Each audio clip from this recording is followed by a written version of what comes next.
where the average lifespan of a family-owned business rarely survives the first generation, my guests today are leading a firm that is currently transitioned to its fifth. Since 1910, Schwartz Son has been the cornerstone of the Georgia landscape, evolving from an immigrant's metal shop into one of the nation's most respected names in commercial and residential roofing. But for these leaders, the family name wasn't a free pass. It was an apprenticeship served on the hot roofs of Georgia, earning the respect of the workforce long before stepping into the front office. Joining me in the Steward Chair today is Steve Kruger, and the fourth generation leader of Schwartz Son. Later in the episode, we'll be joined by his son, Michael Kruger, who represents the fifth generation of this 116-year legacy. Today, we're exploring what it looks like to lead a century-old mission with pull instead of push, the responsibility of preserving a city's historic skyline, and why the ultimate competitive advantage is simply being a joy to do business with. Steve, welcome to the show. Good morning, Jeff, and thank you for having me. It's my pleasure. This is going to be a lot of fun, and we're so glad to have you on, Steve. So I'm going to jump right in and just ask, in your family business, leadership isn't simply handed down through a bloodline. It's validated by the people doing the work. So looking back at your earliest days in the trade, was there a specific manual labor type memory or lesson from your father that fundamentally changed how you view the people you now lead? It really is, and we still laugh about it around the family table today. About the second week that I was out with a roofing crew, the equipment failed and we had to shovel gravel by hand. And that was an all-day occurrence. And although I was playing high school football, I didn't realize that the work that happened with shoveling gravel was a heck of a lot harder than running wind sprints for high school football. So I came in at the end of the day, I told my dad, I said, there has to be a better way to make a living than do this. And he just looked at me very stoically and said, you have to understand what it takes to do that in order to lead people.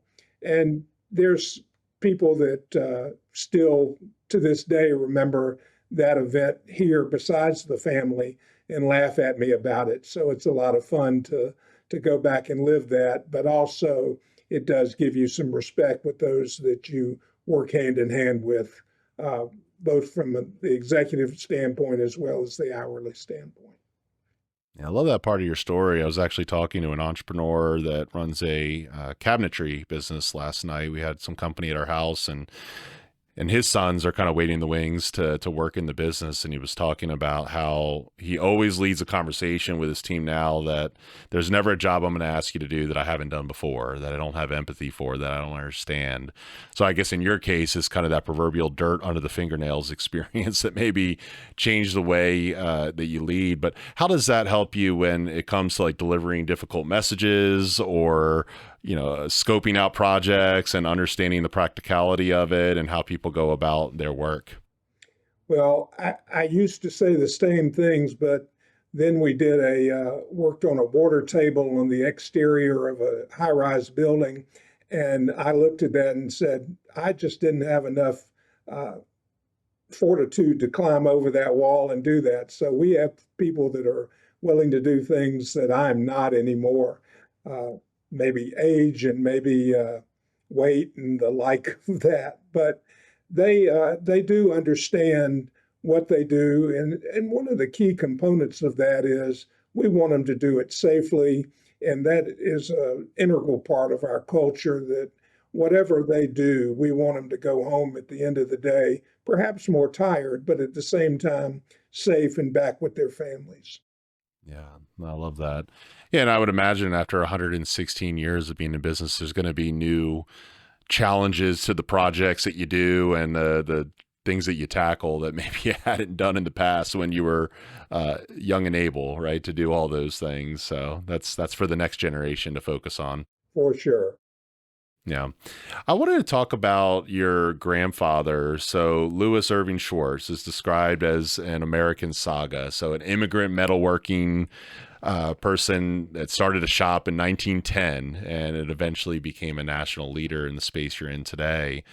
So, as a fourth generation to the family now, how do you balance the weight of preserving that 116-year-old story while still making the bold decisions necessary to stay relevant in today's economy? Well, Jeff, I would agree with you. Louis Schwartz was my great grandfather, by the way, and he was a man of ultimate integrity and did followed what his words were by his actions, and that's been passed along to me since I was old enough to know what was being passed on to me. We we have to continually grow and mature. We like to say we're 116 years young. We take the knowledge that we gained through the years and implement that while appreciating those values of integrity and accountability and doing the right thing. At the same time, you have to be able to not necessarily be the first one to jump out with new technology and the like, but to examine it, see what fits with our organization, and if we take it on, do it to the best of our ability and making sure that it'll work for us and for our people. Yeah, there's a lot of reverence in that. And I think about the fact that the company started in 1910, so it survived the Great Depression, multiple wars, the Industrial Revolution, and lots of other socioeconomic and political shifts and all that over the years. And so there's now this restoring historic and architecturally significant roofing systems. When you're working on those types of projects, do you often feel maybe a parallel between preserving a physical building and preserving your family's institutional memory? We do, Jeff, and we're just finishing a church that's the third time we've roofed it over, I think it's 80 years at this point. And people were, the last time we did it, we had pictures on the wall from the 1960s putting a steeple up. And we literally last week just finished installing new copper shingles on that steeple. And that means a lot because people who not only that belong to that church, but within the community comment on that. And they said, how did you know about it? And we talked about the history that we followed in doing that. So that's a great point of pride for us. And we are very fortunate that that happened. I think we've talked a lot on this show about historical significance and really being able to keep and preserve the history behind your company so that you don't forget your roots and that there's a reverence to that. But then there's also the innovation. I wonder if you think back to your great grandfather starting the company and maybe even having the ability to come back and look at what you're dealing with today with AI and all the different significant changes. What do you think you would say if you were able to have that conversation about the kind of things you're working through today? Well, interestingly enough, at our one of our company retreats last year, one of our employees put together an AI video and gave words in life to Ellie Schwartz in coming back and recreating our family history, which was a great honor that an employee would do that, and because it is our family's legacy. He would not truly believe it. He was a man ahead of his time, but he dealt locally, not regionally. He could not have imagined that his name, according to my dad, who we're very fortunate to get his counsel and his insights into that, he would have just been blown away with what the company has become, but would be tremendously honored that we've maintained the name of the company and the legacy of doing the right thing every day. How did that feel to you to see that video? It was great. Brings tears to our eyes from a family. The first time I saw it, I couldn't talk back to the folks, and took me a few minutes to gather my composure to be able to tell them how much I appreciated that. And all of my kids and grandkids have seen it, and it's just a great thing. I'm sure those tears in your eyes was a mission accomplished by those who created the video. That was probably their objective. They then met their objectives. Well, your father was famous saying that there is no right way to do the wrong thing. We believe that stewardship is often tested when doing the right thing actually costs the business money in the short term or has some sort of a trade-off. So can you share maybe a season of crisis where maintaining your unquestioned integrity that I've seen from your business came at a high price, but ultimately saved the legacy that you're building? Well, there have probably been a number of instances that we had to fight off the quick fix challenge that there's a way to do it, but it wasn't the right way. And at the end of the day, you're only as good as your last job. So if people don't see you as being willing to do the right thing and that cost isn't the issue, you certainly want folks to be fair with you and you want to be fair with folks. And that's when the golden rule takes over. If they treat you fairly and you treat them fairly, at the end of the day, you can put your head on the pillow at night and go to sleep with the satisfaction that tomorrow will be another day and we'll be ready to tee it up again and continue to do the right thing. Yeah, we really believe on this show that the chief stewards that listen, those who are running businesses today or aspiring to lead businesses tomorrow, that it's families like yours. I mean, running a 116-year-old legacy that have the blueprint for success. And I think this unquestioned integrity in a world that is living in a much faster and more transactional way with lots more competition is such a key point to hone in on as a lesson for our chief stewards. And this values testing, is there any words of wisdom that you would have in terms of other business owners today that, are faced with lots of crises left and right and political unrest and everything else? What ways would you encourage them? Well, to go back to the basics and do the blocking and tackling that got you there, that wanted you to be in the business. Uh, Everybody wants to make a profit. You can't stay in business unless you make a profit. But at the same time, short-term gain versus long-term success, I would take the long-term success every time. And I would encourage people to do that. And if you run into a problem, be open and candid with those you're working with and say, I've got this problem. Can we work through it together? And if you treat people as the shared bond you have with them and the shared goal that you have to finish the job correctly, more often than not, they'll treat you well, appropriately at the same time. Yeah, so you've been in business 116 years, me 4.5, and we've had that happen in our business where we rarely make mistakes, but there's times where you do. And we had one of our clients a year ago. We did an event. There were some audio issues on the content that we created at one of their events that they really wanted to use, and it became unusable in some cases, but we owned up to it. We made it right. We worked through it and did some things additional, and we got to do the event again this year. And I tell you, talking about tears brought to your eyes, it for me, like winning that client back and knowing that they still liked us and wanted to do business with us and didn't just jump ship and go somewhere else, that meant so much.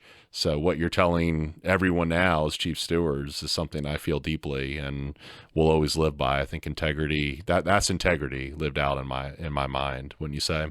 Absolutely, and I applaud you for doing that. And I know if you felt good about you can share that story with those you work with and give them that as your guiding principle. And Yeah. that's what we hope to do. Yeah. Yeah. Those are good stories. And I think you've had plenty of them because certainly in your business, I'm sure things go awry quite a bit, right? I mean, you're doing pretty high stakes work on top of hot roofs, and projects are going to have some issues, but it sounds like you stand by it every time, and that's a big part of your culture. And then safety being the priority is a great 1-2 punch in terms of longevity. Well, it's never the right weather most days. It's either too hot, too cold, too windy, uh, chance of rain, raining, snowing, something. So, but we've been fortunate enough. We've had more good days than not. So we know that that's out there, and we're not willing to compromise on the end product, which is giving them a quality product that they expect that'll provide for the owner long term. The other part of, and we'll talk about culture here in a second, but I want to go back to Lewis because I think I heard this story, and I don't know that you've told me this yet, but something about eggnog and an annual tradition that you do at the office. Can you tell our listeners more about that and how that's been maybe I don't know if that's carried from your great grandfather or when that was introduced, but I need to hear a little bit more about it. Well, we did start an eggnog party, and it originated back. We know someone told us right after Armistice Day of World War I, and they did it. The sheriff saved his best moonshine during the year, and supposedly my great grandmother, Ellie's wife, would store it in her closet until the day before Christmas, and they made it from scratch at a bakery. I think it was more moonshine than it was eggnog originally. But even back then, some of the, because it was 20, 30 guys were coming and having more to drink than they should have right before Christmas. And so we moved it to the second Saturday in December. And it's grown exponentially through the years from making it to incorporating the community and folks we deal with in the region. And folks look forward to it every year, and we look forward to having it with them. It's as diverse as you'll ever see any party, men, women, black, white, just a great gathering, and rarely is anybody upset there. They're coming to drink eggnog and visit with friends that sometimes they don't see since the previous year, and just celebrate the community together. So it's a great opportunity for us to share with our friends and customers the gratitude we share with them for the holiday season, and being together and thanking them for allowing us to be here that long. And what do you think? There's, I think, a lesson in there for chief stewards about community and connection and relationships and the importance of it. And I know that was important to your great grandfather and your dad and the people that have come before you. And you've kept that legacy going of treating community of the utmost importance. But why is it? What do you think the imperative is for chief stewards, business owners who are delivering services and products in their community, to be of the community, to convene people, to, be known for the way in which they serve and love within that community? What have you found from your experience? Well, relationships say it all, and that's the basis upon which a business is formed, continues along. And if you don't give back to your community, if you're only there taking from it, then it's somewhat stilted in a transactional relationship rather than being part of the community, appreciative of what the community has given you and allowed you to serve them and provide for them. Then they have provided for us, our employees, and all the families that are part of our Ellie Schwartz Son family.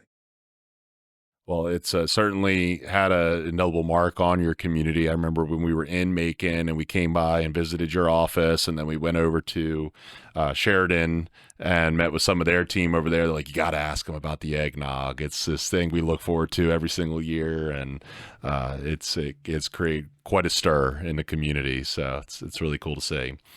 I want to get into your culture as well, and it's, to me, incredibly rare to see three generations, Melvin, yourself, Michael, that have all worked together in the same office on a regular basis. And so we see a lot of family businesses as a source of conflict, and they rarely even get out of the first generation, but you've described it as a magic synergy. So at this point, I'd love to invite Michael into the conversation now. So if, Michael, we can invite you into the talk here. All right. So Michael, welcome. Glad to have you on the show. Thank you for having me. Yeah, you're very welcome. Thanks for being here and getting your dad set up to be on this podcast too. So I know you're It's the part of the technical job support description. in the office. Yeah. We'll love Absolutely. it.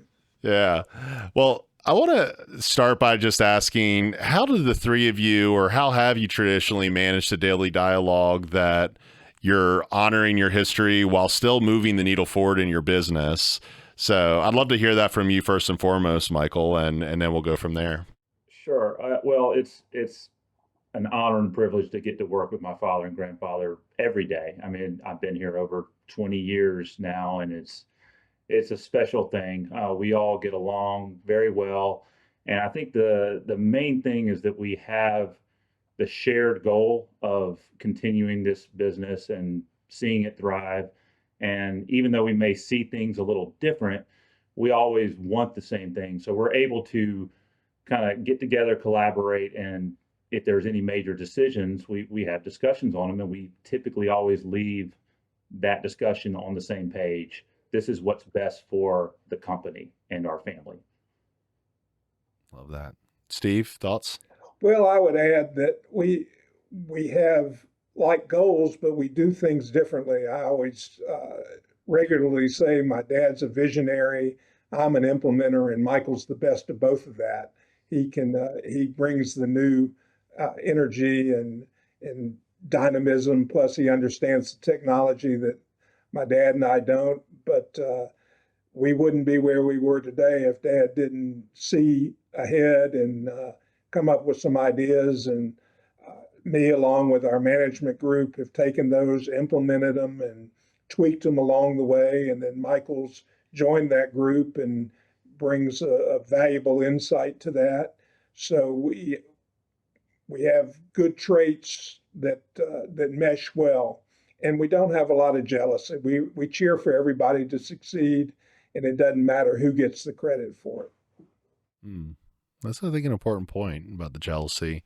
I'm curious. I think when you first took over the leadership as the CEO, as the chief steward, Steve, what was kind of the most important thing you felt like you needed to prove to the workforce to show that you were a steward of their future and not just an heir to the past?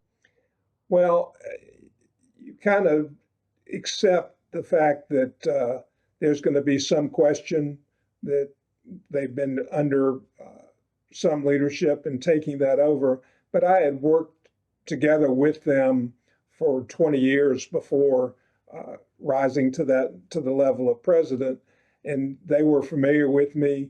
We'd done stuff hand in hand, both in the field and in the office, so they knew the person that I was, and it really didn't change a lot when we made that transition. Plus, you have to understand in a family business, it's not just the Kruger family, it's every family that works for us that's important. And we try to show that and appreciate everybody day in, day out, because uh, as our family goes, their family goes, and everybody wants to be successful in their own right, be appreciated for the work that they do.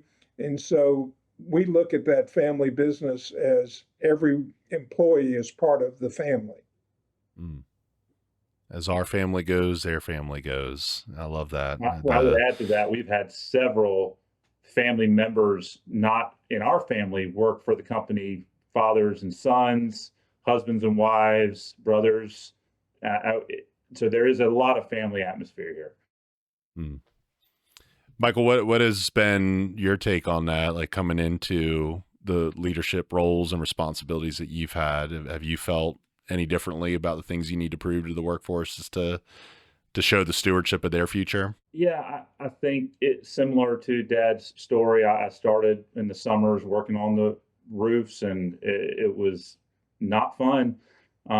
It's hot and difficult work. And when I decided to get to join the company, it wasn't about the specific work we were doing. It was about the people here. I always loved the people, and didn't really matter what we were doing. I knew that I had the opportunity to work with such a wonderful group of people and my father and grandfather, and that's what kind of led me to continue on in the business. Uh, as far as the rest of the employees and the people out there, I just try to do what I say I'm going to do. If I don't know the answer, I'm going to try to find it. But just having that same integrity that's been instilled in me since birth, people knowing that I'm going to stand by my word, that that resonates with people. But it's never really about us. We always try to make it about our people because they're the ones that keep this place going. I think for a lot of our chief stewards that come on this show or that listen, sometimes that realization that it's about the people and human lives is maybe something that hits them a little bit later in life in retrospect. But was that kind of more clear to you from the beginning, or what were some of the hard fought lessons that maybe you learned along the way, Michael, as you were coming in? I would say it was pretty clear in the beginning. If you've met my father. I don't know if you've met my grandfather, but it was instilled in me since I was a young person that you take care of the people that take care of you, and you show appreciation for them, they'll show appreciation for you, and that's just words to live by. So relationships are everything, and I just continue to value all those around me. I think that's a real important perspective, that instilling of that wisdom, which has led to a 116-year legacy. Steve, as you hear your son say those words, what does that mean to you to know that you've had that impression on him? A lot of pride, and his mother would take some of the credit for that, by the way. I'm sure. And well, she should. No, it's great, and as we watch, and whether Michael's boys or decide to come into the company or not, it's always been. I wasn't forced here. I came by choice, and thankfully he chose to come as well. But that needs to be the choice of those in the future, whether they decide to participate, because you have to have a passion for it.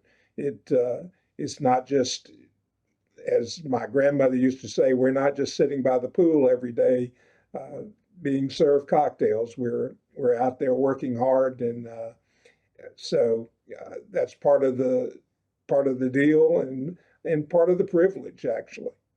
Hmm.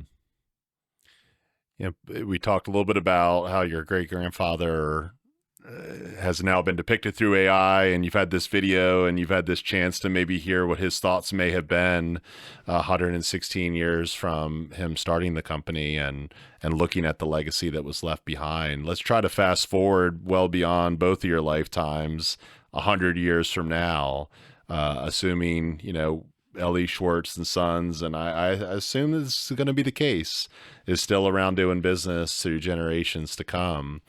What are the types of things that you hope for, the types of legacy and the impact of the business, and have you thought forward that long? So I'll start with you, Michael, and then I'll come to Steve.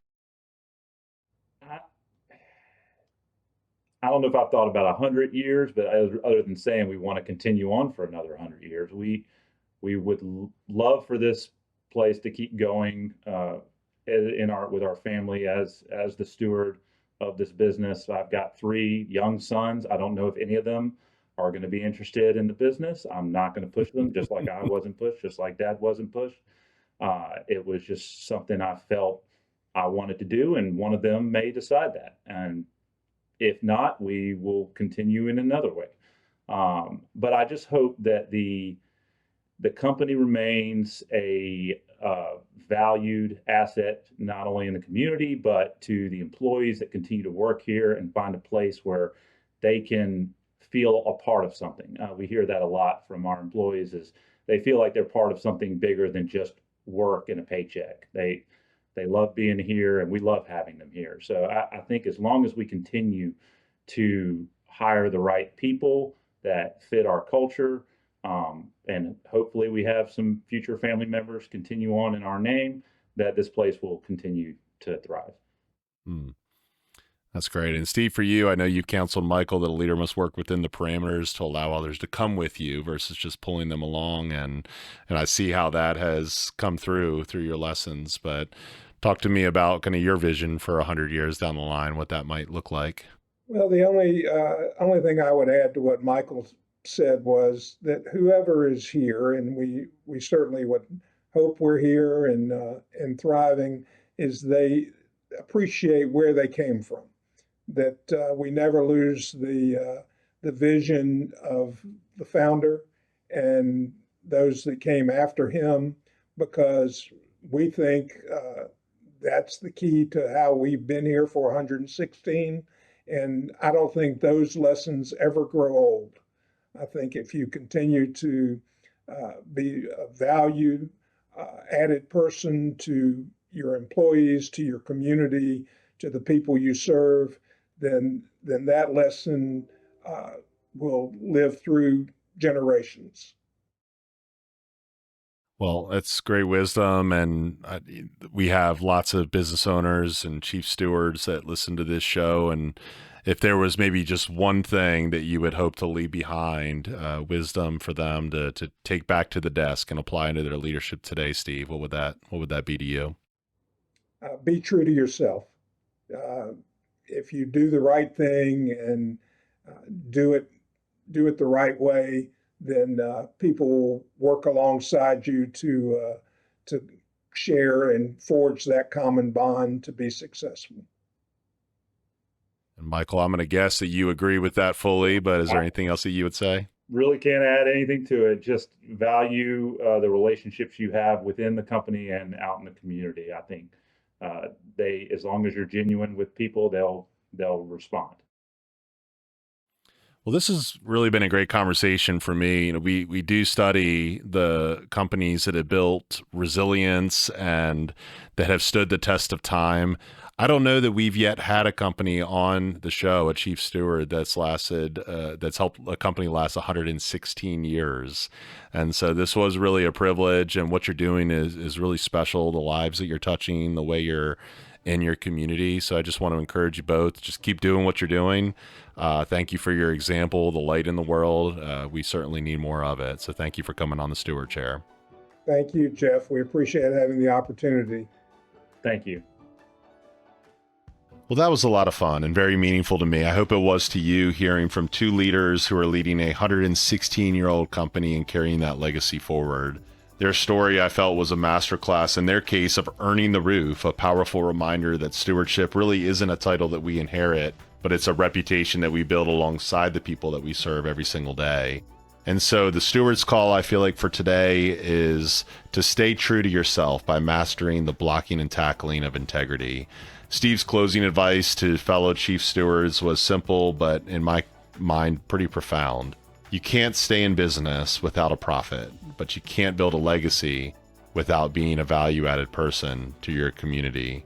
And this week, I want you to look at the difficult decisions sitting on your desk. Don't look for the quick fix or the wrong way to do the right thing. Instead, be open and candid and do the fundamental work that earned you your seat in the chair in the first place. And when you're true to yourself, you create a common bond that allows your team to thrive alongside you. Remember that a legacy isn't just what you leave behind, it's the foundation you build for those who follow. What you preserve today determines how clearly the next generation can lead tomorrow, and we've seen that through Steve and Michael today. If you found value in today's conversation, we'd be so appreciative if you would follow the Steward Chair wherever you get your podcasts and share this episode with a leader you respect. A thank you, as always, to our incredible team, Quentin and Thomas, our executive producers, and our managing editor, Daniel. They are the true stewards behind this show. As always, super, super grateful for you guys. And I'm your host and researcher, Jeff Bond. And with that, now go and be a leader worth following.